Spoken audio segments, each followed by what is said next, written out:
12 episode शुरू होता है जहां पर समंदर के बीच में केंजी बकेट में बैठा होता है। शायद से वो कुछ देख रहा था। वहां पर एक औरत आती है और वो इसके बकेट में कुछ सी अर्चिन्स को डालती है एंड कहती है कि थैंक यू ख्याल रखने के लिए। जिसके बाद उनमें से एक अर्चिन वो अपने केंजी को खाने को देती है और केंजी सोचता है कि आखिर ये है क्या। वो औरतें जाते हुए बात करती है कि रूस्टर यहाँ पर क्या कर रहा था। तब दूसरी वाली कहती है कि पता नहीं 2-3 दिनों से वो यहीं पर घूम रहा था और अभी भी केंजी इस सी अर्चिन को देखकर सोच रहा होता है कि आखिर इसका टेस्ट कैसा होगा। चलो चेक करते हैं। और जैसे ही वो खाता है वो हैरान हो जाता है। वो कहता है ये तो काफ़ी अमेजिंग टेस्ट है।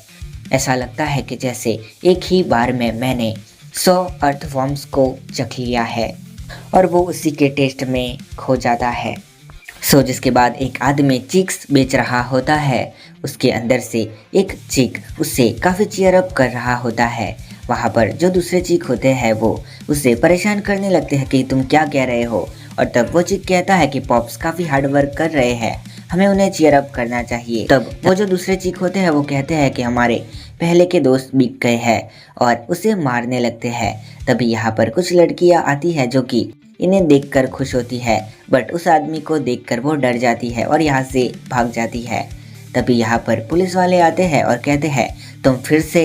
जिसके बाद वो उसे पुलिस स्टेशन में ले जाते हैं और कहते हैं कि ये तुम्हारी आखिरी वार्निंग है, समझ गए। वो बंदा कहता है सॉरी।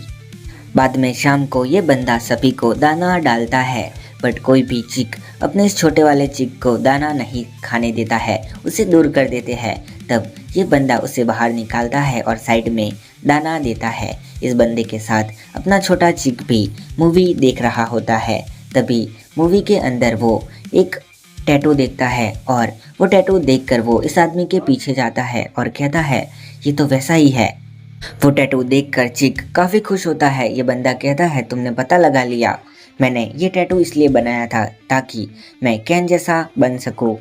और तभी वो छोटा चिक घूम के इशारा करने लगता है कि मेरे ऊपर भी ड्रॉ करो। ये बंदा कहता है तुम भी चाहते हो, ठीक है। वो बंदा इस चिक के पीठ के ऊपर ड्यूटी लिख देता है एंड उसे कहता है कि ड्यूटी का मतलब होता है हुनर और ह्यूमैनिटी, जिसके साथ तुम स्ट्रॉन्ग से लड़ोगे और वीक को बचाओगे और तुम अपनी ड्यूटीज को कभी भी मत भूलना। एंड तभी उसके गले में कुछ होता है। वो कहता है मैं शायद से जल चुका हूँ। जिसके अगले दिन पर सभी चिक्स फिर से इसे परेशान कर रहे होते हैं, लेकिन ये इस बार इन पर ध्यान नहीं देता है। तभी वो देखता है कि जो उसका पॉप्स है वो मार खा के आया होता है किसी आदमी के साथ। और इनकी बातों से पता लगता है कि ये दोनों भाई है। उसका भाई कहता है कि बॉस को नहीं पता है कि इसे कैसे जाने देते हैं। ना पॉप्स कहता है कि मैं कोई भी मदद नहीं कर पाया, मैं अपने परिवार के भुगतान के लिए इतना बिजी हो गया था कि मैं कुछ भी नहीं कर सका। लेकिन मुझे इस बात की खुशी है कि उन्होंने मुझे मेरे ऑर्गन्स बेचने को नहीं कहा। मैं जल्द ही ज़्यादा पैसे कमाने का रास्ता सोच लूँगा। तभी इसका भाई कहता है कि यासुओ सुनो, मैं अपना खुद का बिजनेस खड़ा करने का सोच रहा था, एक क्लीनिंग कंपनी। याकुजा को अब एक नौकरी खोजने की ज़रूरत है। तुम ये सब कुछ मैनेज करने में मेरी मदद कर सकते हो, जिसके बाद तुम अपना कर्ज भी चुका पाओगे। और तब यासु रोने लगता है और वो कहता है मुझे नहीं पता है कि मैं तुम्हें क्या कहूँ, लेकिन मैं तुम्हारा बहुत आभारी हूँ। और तब ये बंदा कहता है भाई ऐसा ही तो करते हैं। नहीं, छोटी चीक कहती है मुझे नहीं पता क्या चल रहा है, लेकिन लगता है कि पॉप खुश है। अगले दिन पर अपने याशुओ के घर पर कोई लोग आते हैं। ये कहता है आप लोग हैं कौन। तब वो एक लोन एप्लीकेशन बताता है और वो कहता है कि तुम्हारा भाई भाग चुका है और 10 मिलियन येन का जो कर्ज है वो तुम्हारे पर आया है। और तब याशुओ को याद आता है कि फैसिलिटी के नाम पर उसके भाई ने उससे साइन करा दिए थे। एंड ये कहता है लेकिन उसने कहा था कि वो अपना बिजनेस शुरू करने वाला है। तब ये बंदा कहता है तुम सबसे ज़्यादा जानते हो उसके बारे में कि तुम याकुज़ो पे भरोसा नहीं कर सकते हो।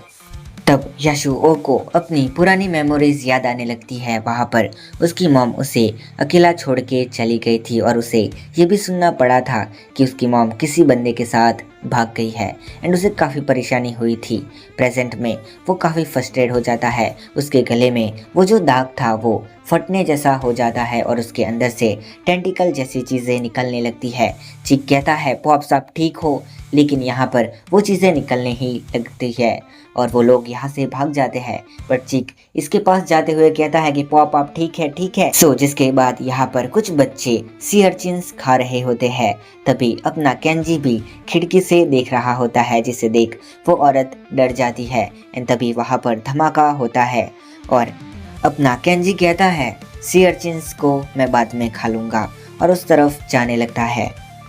यासुओ डीमन में बदल गया था। वो चीक बार बार चिल्ला रहा होता है कि प्लीज़ पॉप रुक जाइए, खुद को रोकने का ट्राई कीजिए।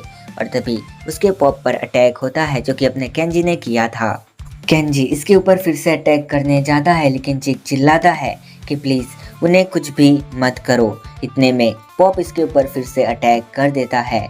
अपना केंजी फुल स्पीड में उसके ऊपर चला जाता है और इसके ऊपर से ही अपने रेजोनेंस अटैक करता है और यहाँ पर उस चीक को भी नीचे उतार देता है और इस पॉप का सर फट जाता है।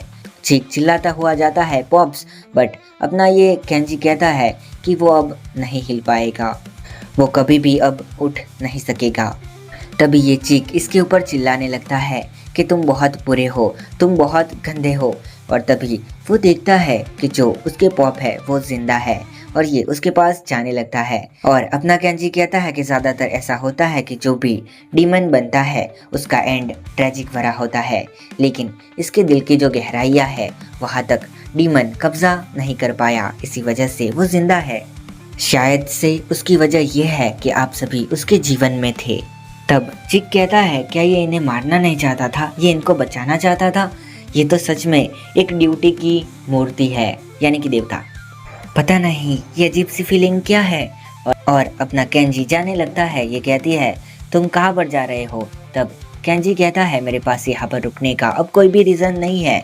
और फिर ये कहती है कोई बात नहीं, मेरे पास पॉप्स है, अब मैं उनके साथ हमेशा रह सकती हूँ। एंड अचानक वो रुक जाती है एंड कहती है क्या मैं यही चाहती थी? और तभी वो अपने पॉप्स की आवाज़ सुनती है जो कि कह रहे थे मेरी चिंता मत करो, उस इंसान को फॉलो करो जिसे तुम प्यार करती हो। और ये छोटी चीक काफ़ी खुश हो जाती है और यहाँ से वहाँ भागने लगती है। वो कहती है कि मैं अपनी खुशी खोज लूँगी, थैंक यू सारी चीज़ों के लिए पॉप्स। लेकिन तभी वो अपने केंजी से टकरा जाती है और केंजी कहता है मेरा पीछा मत करो, मुझे ब्रेड से नफरत है। और इस बेचारी का दिल टूट जाता है, लेकिन फिर भी वो उसके पीछे जाने लगती है।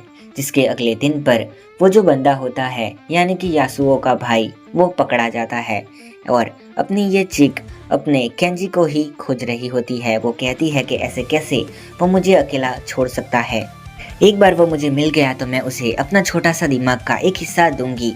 और फिर उसे भूख लग जाती है, बट वो वॉर्म को देखकर ही काफ़ी डर जाती है। वो कहती है बड़ा होने के लिए ऐसा खाना पड़ेगा, मैं बिलीव नहीं कर सकती हूँ, लेकिन मैं पत्ते खा सकती हूँ। और वो सच में पत्ते खाने लगती है। इतने में वो देखती है कि कई लोग डर के भाग रहे होते हैं और वो देखती है कि एक और डीमन यहाँ पर आ चुका है, जिसे देखकर वो कहती है एक और नहीं, रुको, अगर वो यहाँ पर है इसका मतलब है कि वो मिस्टर भी वहीं पर आएगा। और सच में केंजी यहीं पर होता है, वो इस मॉन्स्टर से लड़ रहा होता है। और चिक अपने केंजी को चीयर अप करने लगती है। अपना केंजी फिर से अपने रेजोनेंस अटैक का हमला करता है, वहाँ पर उस डीमन के चीथड़े उड़ा देता है, लेकिन फिर भी वो डीमन फिर से रीजनरेट हो जाता है और वो कहता है मैंने तुम्हें पहले भी कहा था कि ये मेरे पे काम नहीं करेगा, मैं अनडिफिटेबल हूँ। और तभी अपना केंजी कहता है ऐसा कैसे हो सकता है, मैं जितने भी डीमन से लड़ा हूँ उन सभी के पास एक वीक स्पॉट था, चाहे वो उनका दिल हो या फिर उनका ब्रेन, इसका भी वीक पॉइंट ज़रूर ही होगा। और तब वो डीमन अपने मन में कहता है मेरे बॉडी पर हमला करने का कोई भी मतलब नहीं है, क्योंकि मेरा हार्ट और मेरा ब्रेन दोनों ही मेरे टेल में है और कोई भी वहाँ पर हमला करने का सोचेगा भी नहीं। और फिर से अपना केंजी रेजोनेंस अटैक करने के लिए रेडी हो जाता है। तब वो डीमन कहता है इसका कोई भी फ़ायदा नहीं है, ये काम नहीं आएगा, वेस्ट ऑफ टाइम है और मैं तुम्हें एक चिकन के जैसे तल के खा जाऊंगा। लेकिन केंजी हमला करता है, उसके सर से लेकर टेल तक। एंड ये कहता है अगर ये ऐसा ही करता रहा तो मैं, और केंजी भी काफ़ी थक जाता है। वो कहता है कि इसने तो मुझे मेरा सीक्रेट वेपन यूज़ करने पर मजबूर कर दिया। और चिक कहता है आपने कर दिखाया, और उसके पास जाने लगता है। लेकिन तभी डीमन का एक छोटा सा हिस्सा बच गया होता है। वो उस चिक के पीछे आने लगता है उसे खाने के लिए, लेकिन अपना केंजी उसे दूर करता है और खुद बीच में आ जाता है, जिसकी वजह से उससे चोट लग जाती है और वो वहीं पर गिर जाता है। और फाइनली वो डीमन भी यहाँ पर ख़त्म हो जाता है। लेकिन वो चिक कहती है आपको तो ब्लीडिंग हो रही है। और तभी वहाँ पर इंसान आ जाते हैं, और तब ये छोटी सी चिक सोचती है कि यही अच्छा होगा कि इंसान मास्टर को ना देखे, मुझे इन्हें ले जाना होगा। और वो इन्हें खींचने का ट्राई करती है, लेकिन केंजी काफ़ी भारी था। बट फिर भी ये अपनी पूरी ताकत लगा के केंजी को एक गली में ले जाती है। केंजी की हालत सच में ख़राब थी, उसे पानी चाहिए होता है। और अपनी छोटी चिक ऐसा ही करती है, वो बाहर जाके पानी लेके आती है, लेकिन पानी पिलाने में ही उसकी हालत ख़राब हो जाती है। लेकिन अभी भी केंजी खड़ा नहीं हो रहा था।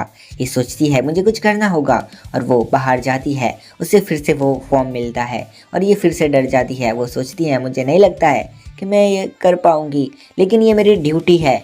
और वो उस वॉर्म को ले जाकर अपने केंजी को खिला देती है। वो सोचती है कि ये बेटर हो जाएंगे, जिसके बाद ये काफ़ी दिनों तक अपने केंजी का ख्याल रखती है। और फाइनली अपना केंजी उठ जाता है। वो कहता है कि मैं ज़िंदा हूँ, कि इस छोटी सी चीज़ ने मुझे बचाया। मैं इस ब्रेड का कर्जदार हो गया हूँ, ये मेरे गर्व के अगेंस्ट है। जिसके बाद चीक उठती है। वो देखती है कि यहाँ पर केंजी नहीं है। ये सोचती है कि वो मुझे छोड़ के कैसे जा सकता है, और बाहर जाने लगती है। लेकिन तभी वो देखती है कि केंजी तो ऊपर ही बैठा है। वो नीचे आता है और वो कहता है तुम कहाँ पर जा रही हो? वैसे अगर तुम मेरे पर बोझ बनी तो मैं तुम्हें पीछे छोड़ दूंगा। अगर तुम मेरे साथ रहना चाहती हो तो ये हमारी डील होगी। और तभी वो चीक इसे लात मारती है और कहती है क्या हो गया है तुम्हें?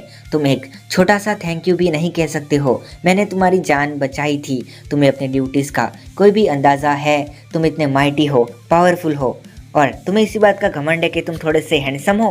और तभी ऊपर से एक और हैन गिरती है, जिसके पास बिजली की स्टिक होती है। ये उससे बचता है। वो हैन कहती है मैंने तुम्हें खोज लिया। अपना केंजी कहता है वैसे तुम हो कौन? वो हैन कहती है कि तुम बिल्कुल भी नहीं बदले हो केंजी, लेकिन मुझे तुम्हारा थैंक यू कहना चाहिए। अब मैं तुम्हें बिना संकोच के मार सकती हूँ।